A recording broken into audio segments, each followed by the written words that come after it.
You ever find yourself knowing something? Like absolutely knowing it's true, but acting completely the opposite. Oh, constantly. Like knowing that XT slice of cake is a bad idea. Right. But you eat it anyway.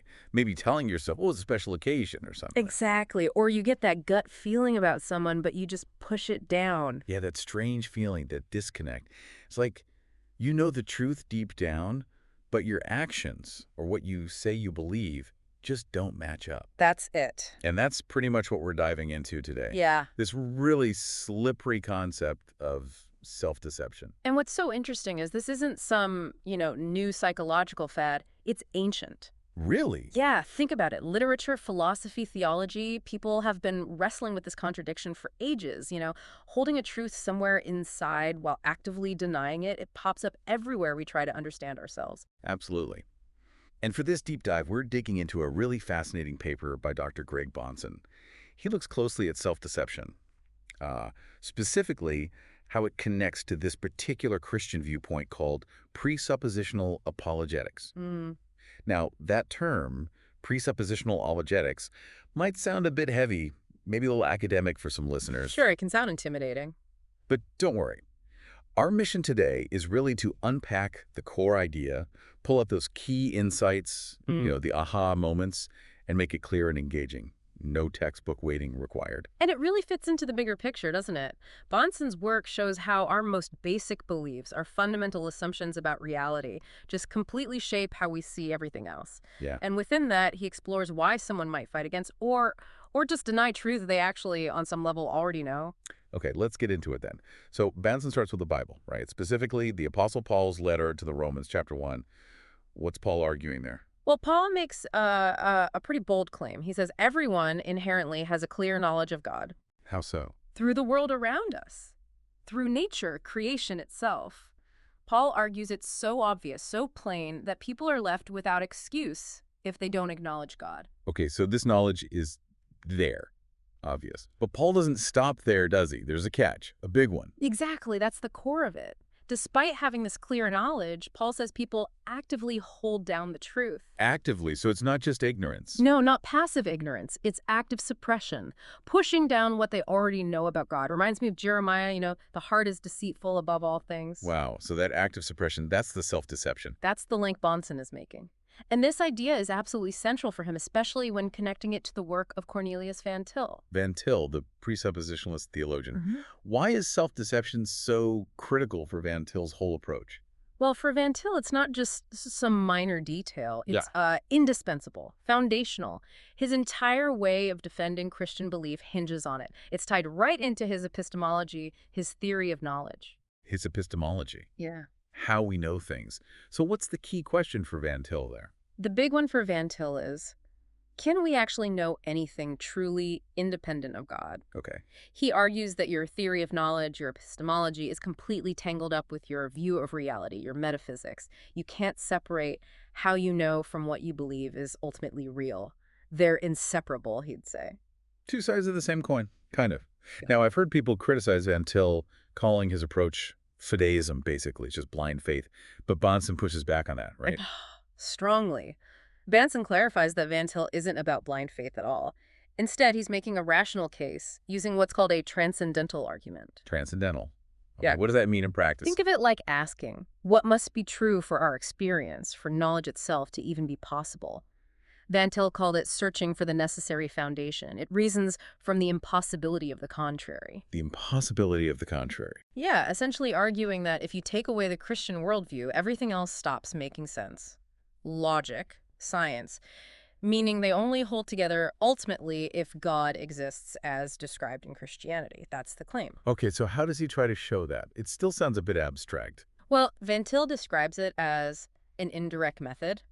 He basically asks everyone, Christians and non-Christians, to look hard at their own basic assumptions. Okay. Then the Christian argues, look, the very fact that we can reason, that science works, that experience is intelligible, these things only make ultimate sense within my Christian framework. And then, crucially, asks the non-Christian, can your worldview truly account for these things? Does it provide a solid foundation? So the comparison of foundations. Which worldview makes the most sense of everything else? Yeah. But Hang on. If the Christian view is the only one that supposedly works, does that mean Van Til thinks non-believers are just completely ignorant? Can they know nothing? That sounds extreme. Right, that's a really common objection, and this is exactly where self-deception becomes so vital to the argument. Van Til didn't say non-believers know nothing. He acknowledged they discover truths, do science, build things. But he argued they do it in spite of their foundational rejection of God, not because of it. How does that work? He famously said, anti-theism presupposes theism. Wait, say that again? Anti-theism presupposes theism. The very act of arguing against God, Van Til suggests, implicitly relies on concepts and a framework that only makes sense if God exists. That's very counterintuitive. Yeah. So how do non-believers make scientific discoveries or build logical arguments then? Van Til's answer is that they are being inconsistent. They're essentially borrowing from the Christian worldview without admitting it. Borrowing. Yeah, borrowing concepts like a created, orderly universe, or the reliability of human reason ideas. Van Til would say ultimately stem from a Christian understanding of God and creation. They achieve things despite their stated beliefs by unconsciously using principles from the opposing worldview. Okay, I think I'm following. They're using Christian tools without the Christian instruction manual, so to Yeah. speak. But how does self-deception connect all this?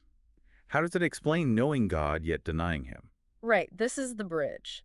Van Til leans on ideas like Calvin's sense of the divine, an innate awareness of God in everyone, and Paul in Romans 1. He argues everyone does know God at a fundamental level. Okay. This shared inherent knowledge provides the common ground.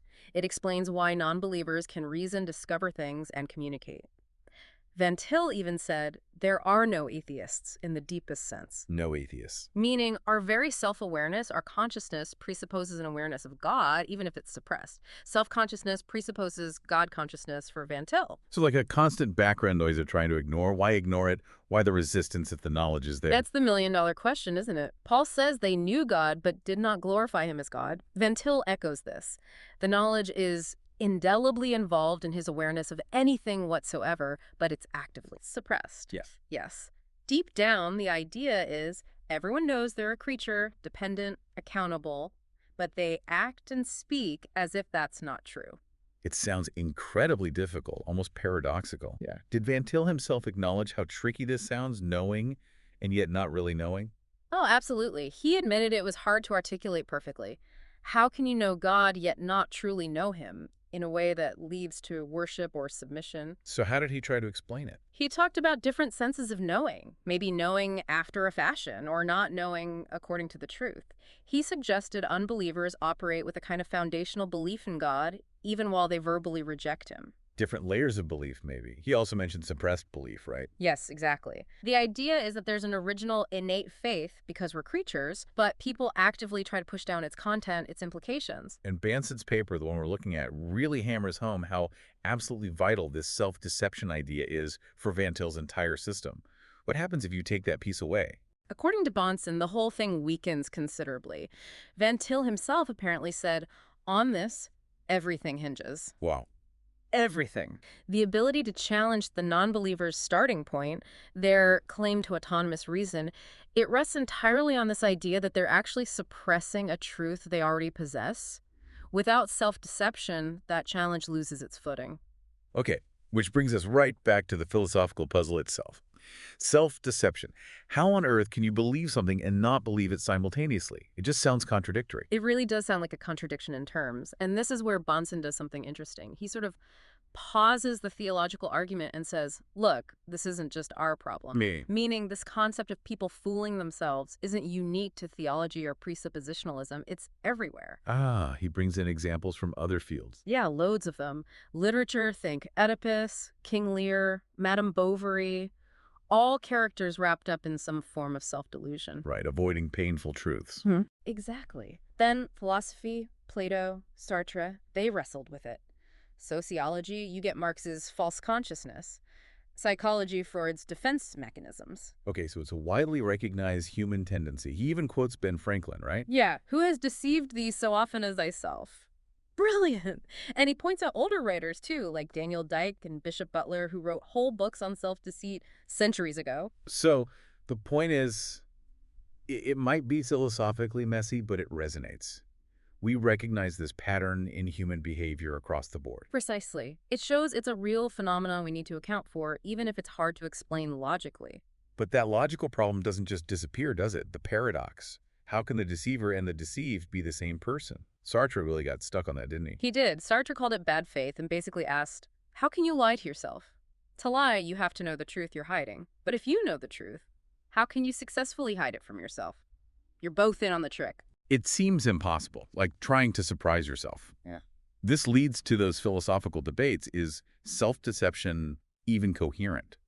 The whole strong versus weak self-deception thing. Yeah, that debate circles around intentionality. Is it a deliberate act?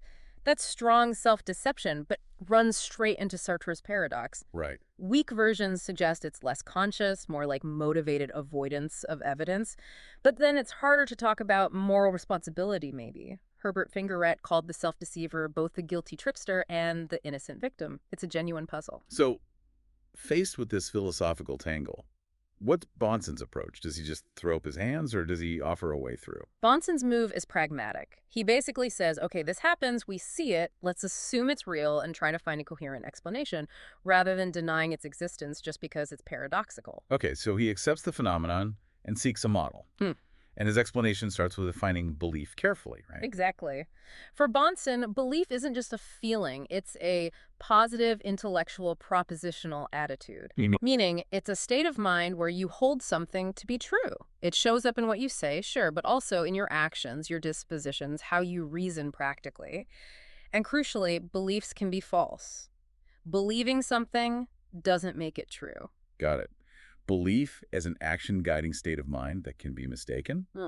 What characteristics of belief does he highlight as relevant for understanding self-deception? He makes a few key points. One, we judge beliefs by actions as much as words. What people do often reveals more than what they say. Actions speak louder. Pretty much. Two, not all beliefs are conscious. We don't explicitly assent to everything we believe. Some operate below the surface. Okay. Three, we can be wrong about our own beliefs. Our self-assessments aren't foolproof. We can deceive ourselves about what we believe. Yes. And finally, crucially, belief has a voluntary aspect. We can't just decide to believe something instantly, maybe, but we can definitely influence our beliefs by directing our attention, choosing how to interpret evidence, focusing on certain things. That voluntary part seems key. We can steer our thinking. So how does Bonson pull these threads together to resolve the paradox? He proposes that self-deception involves holding basically incompatible beliefs. There's a distressing first-order belief, let's call it P, like my son is stealing. The uncomfortable truth. Right, and then there's a false second-order belief, which is, I do not believe that P, like I don't believe my son is a thief. Okay, so you believe P, but you also believe that you don't believe P. How is that not just a flat contradiction? He argues the incompatibility isn't strictly logical, like believing P and not P simultaneously in the same sense. It's more behavioral and practical. The two beliefs lead to conflicting actions and statements, and to maintain that false second belief, I don't believe P, the person engages in motivated rationalization. Motivated rationalization. Yeah, twisting evidence, ignoring facts, finding excuses, doing whatever mental gymnastics are needed to avoid the discomfort of that first belief P. Okay, so you distort reality to protect yourself from what you deep down believe. But what about the intention? Sartre's problem. How do you intentionally do that without knowing you're doing it? This is where Bonson introduces the idea of a self-covering intention. Self-covering. Yeah. The intention to deceive yourself, if it's successful, can actually obscure your awareness of that intention. He uses an analogy, intending to go to sleep. Okay. You consciously intend to fall asleep, you do things to make it happen, but once you succeed, once you're asleep, you're no longer aware of that initial intention. The intention got you there, but the resulting state obscures the intention itself. Ah, so the intention to self-deceive gets you into the state of self-deception, and then you're no longer consciously aware of the original intention. That's the idea. It allows for intentionality without requiring constant conscious awareness of the deception in progress, resolving that core paradox. Okay, that's quite a clever way around it. Yeah. So, summing up Bonson's analysis, how does self-deception work, basically? Simply put, S believes something distressing. P. S is motivated to not believe P, or at least to believe that they don't believe P. And through motivated rationalization, S comes to falsely believe, I do not believe that P. And he gives that example, Mrs. Jones and her son, Johnny the thief. Right. Mrs. Jones's actions, her anxiety, her excuses, maybe her overprotectiveness, all suggest she does believe Johnny is stealing. That's P. Underlying belief. Yes. But that belief is painful, so she's motivated to deny it. She rationalizes his behavior, focuses on his good qualities, and convinces herself. Forms the second order belief. I do not believe my Johnny is a thief. Her conscious state aligns with the false belief, even if the true belief leaks out in her behavior. And Banson ties this whole analysis, the incompatible beliefs, the motivated rationalization, the self-covering intention, right back to Romans 1 and Van Til. Exactly. He argues this model makes sense of what Paul and Van Til are saying. All people inherently know God, believe P. They are motivated by sin, by a desire for autonomy to deny this truth. So they engage in motivated rationalization, suppressing the truth, and deceive themselves into believing they don't believe in God, the false second-order belief, or at least living as if they don't. And because this involves suppressing a known truth. They are without excuse, as Paul says. The self-deception itself is culpable because it's a motivated distortion of what they, at some level, know to be true. So the big takeaway seems to be that self-deception, philosophically tricky as it is, becomes this absolutely key concept for understanding, well, us, our behavior, our resistance to truth, and from this specific viewpoint, our relationship with God. Precisely.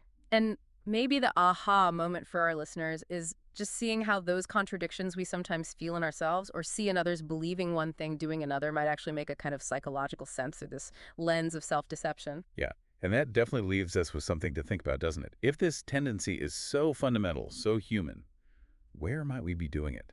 In what corners of our own lives might we be, holding down the truth, maybe without even realizing it? It's a challenging thought. Goes way beyond just the theological context we focused on today. For sure. A little uncomfortable maybe, but definitely worth reflecting on. And obviously, we've just skimmed the surface here. Presuppositional apologetics, the philosophy of self-deception, these are huge topics. Absolutely. Hopefully this deep dive has whetted your appetite, given you some things to chew on, and maybe sparked an interest to explore further. It's a fascinating journey.